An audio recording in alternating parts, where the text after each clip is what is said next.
నయం చేయలేని రోగాలను హోమియోపతి వైద్య విధానంతో పరిష్కారం లభిస్తుందని రామంతపూర్ ప్రభుత్వ homeopathy college principal professor doctor Lingaraju అన్నారు.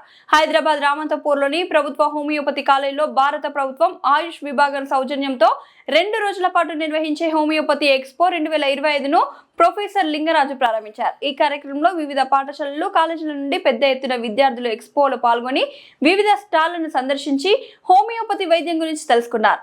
ఈ సందర్భంగా ఆయన మాట్లాడుతూ ఇంగ్లీష్ వైద్యంలో ఫలితం రాని దీర్ఘకాలిక రోగాలకు హోమియోపతి వైద్యం ద్వారా తాము పరిశోధనలు జరిపి సదరు రోగాలకు ప్రారంభ దశలోనే పరిష్కారం చూపడం జరుగుతుందని అన్నారు. తమ హోమియో హాస్పిటల్లో ఏర్పాటు చేసిన ఇన్ హౌస్ మొక్కల ద్వారా ఏ వ్యాధికి ఏ మందులు వాడాలో విద్యార్థులకు అవగాహన కల్పిస్తున్నామని, విద్యార్థులు ఇంటర్లో బైపీసీ తర్వాత హోమియోపతి ఎంచుకున్నట్లయితే వారి భవిష్యత్తు బాగుంటుందని అన్నారు.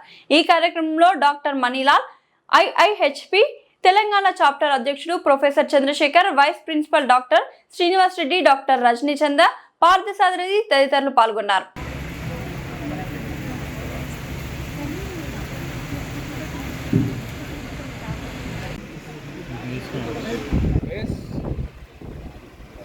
Okay.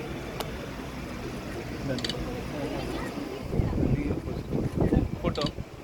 10, 11, 12, 13, 14, 15, 16, 17, 18, 19, 20, 21, 22, 23, 24, 25, 26, 27, 28, 29, 30.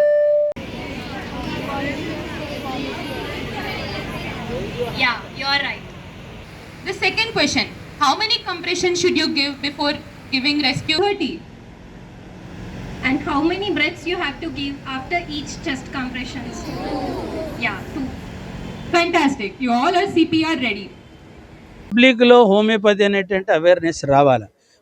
పబ్లిక్లో హోమియోపతికి అన్ని విధాలైనటువంటి ట్రీట్మెంట్ ఉంది.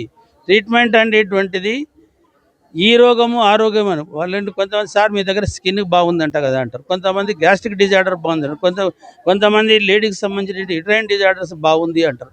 అట్లని కాదు, మా దగ్గర A to Z ప్రతి ఒక్క రోగాలకు అన్ని సిస్టానికి సంబంధించినటువంటి కూడా మేము ట్రీట్మెంట్ చేస్తున్నాం కూడా ఒక ఛాలెంజ్గా తీసుకున్నాము.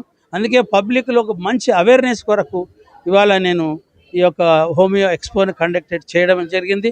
పబ్లిక్ తోటే కాదు, స్టూడెంట్స్లో కూడా, విద్యార్థి లోకాన్ని కూడా హోమియో విద్యను ఏ విధంగా డెవలప్ చేయాలా, హోమియోపతి విద్యను ఏ విధంగా మనం ముందుకు తీసుకురావాలా, విద్యార్థులు కూడా దీన్ని అవగాహన కల్పించుకోవడానికి వివిధమైనటువంటి యూజీ లెవెల్ అయితే, హై స్కూల్ లెవెల్ అయితేనేమి, అదేవిధంగా ఇంటర్మీడియట్ లెవెల్ అయితే పిల్లలు కూడా ఆహ్వానించి వాళ్ళకు హోమియో ఎడ్యుకేషన్ గురించి తెలియజేయడం జరుగుతుంది.